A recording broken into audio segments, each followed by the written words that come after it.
Le président Faure Gnassingbé est un habitué des violations de l'ordre constitutionnel pour perpétuer un pouvoir dynastique. Le 6 mars 2024, il a persisté dans sa volonté de conservation illégitime du pouvoir, après 2 décennies d'autocratie à la tête du Togo, en promulguant une constitution illégale, illégitime sans consulter le peuple. Par ses actes, il viole également les dispositions de la Charte africaine de la démocratie, des élections et de la gouvernance et du protocole A/SP1/12/01 sur la démocratie et la bonne gouvernance additionnel au protocole relatif aux mécanismes de prévention, de gestion, de règlement des conflits, de maintien de la paix et de la sécurité de la CEDEAO. Il ne dispose donc d'aucune légitimité ni n'incarne les valeurs de justice et d'exemplarité nécessaires à une médiation crédible. Extrait du communiqué du 11 avril 2025 d'un groupe d'associations de la société civile, Faure Gnassingbé proposé par le président angolais et président en exercice de l'Union africaine,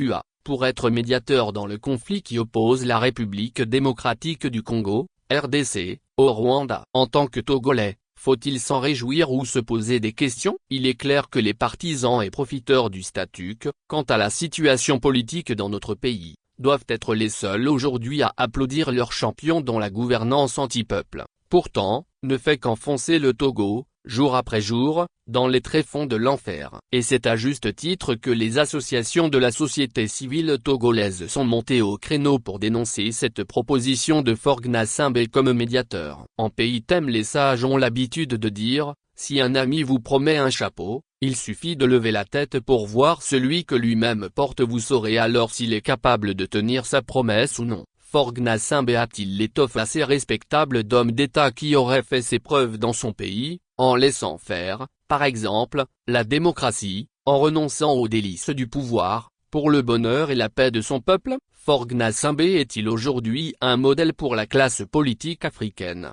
pour avoir usé de sagesse en ouvrant, par exemple, les vannes pour que les libertés publiques au Togo ne soient pas bloquées, comme c'est le cas aujourd'hui?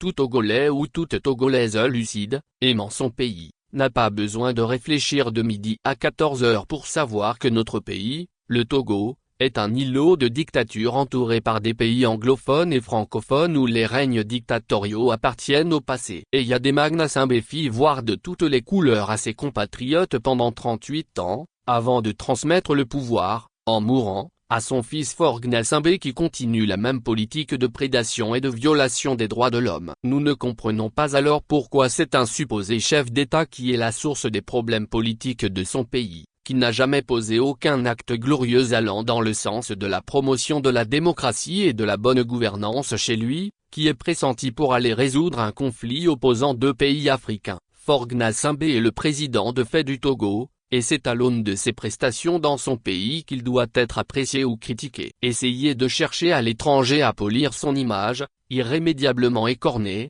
par sa façon d'être la cause des nombreux maux dont souffrent les Togolais, est tout simplement irresponsable, humiliant et insultant pour son peuple. Et nombreux sont nos compatriotes qui affirment aujourd'hui que c'est le régime togolais qui mène cette campagne éhontée, à coups de milliards de nos francs, pendant que les populations togolaises sont obligées de faire du dépotoir, pour quémander une audience régionale, africaine ou internationale qu'ils ne méritent pas. Qui a déjà oublié cette hérésie qui consiste pour le ministre togolais des Affaires étrangères, Robert Duss, à prendre ses rêves pour la réalité, en tenant des discours supposés panafricanistes, aux antipodes de la réalité du mal que le régime RPT unir fait aux Togolais.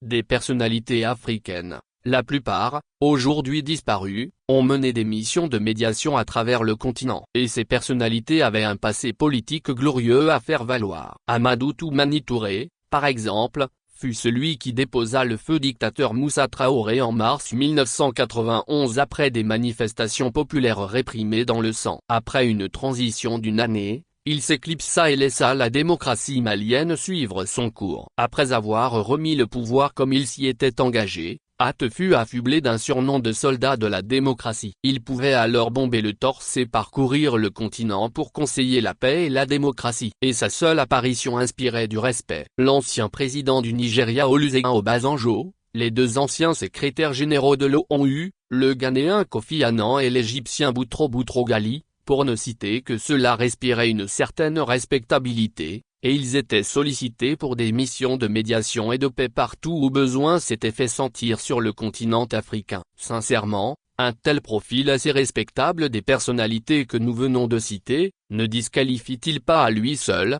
Faure Gnassingbé, pour une quelconque médiation? C'est pourquoi cette folie qui consiste à voir en Faure Gnassingbé un médiateur au Sahel, cette idée saugrenue qui a consisté pour l'innommable Robert Duss à faire répandre la rumeur que le Togo serait bientôt membre de l'Alliance des États du Sahel, sont autant d'actes et de prises de position qui insultent le peuple togolais. Cette hypocrisie des responsables des pays concernés du Sahel qui refusent de s'exprimer clairement en prenant une position claire contre le régime de dictature togolais, ou en se solidarisant avec les populations togolaises qui souffrent, est la même, ajoutée aux incohérences et aux contradictions qui accourent dans les instances régionales et panafricaines. Sinon comment peut-on comprendre que le président angolais, président en exercice de l'UA, puisse proposer un dictateur qui tue et affame son peuple comme médiateur? Quels critères de bonne moralité politique a-t-il de lui? Comment, avec de tels comportements complaisants, qui font la part belle aux dictateurs, au lieu de les dénoncer, les responsables des instances panafricaines, comme l'UA, peuvent-ils aider à faire la promotion de la démocratie et de la bonne gouvernance sur le continent? Samari Tchadjobo Allemagne. Actualité Afrique Opinion politique Togo.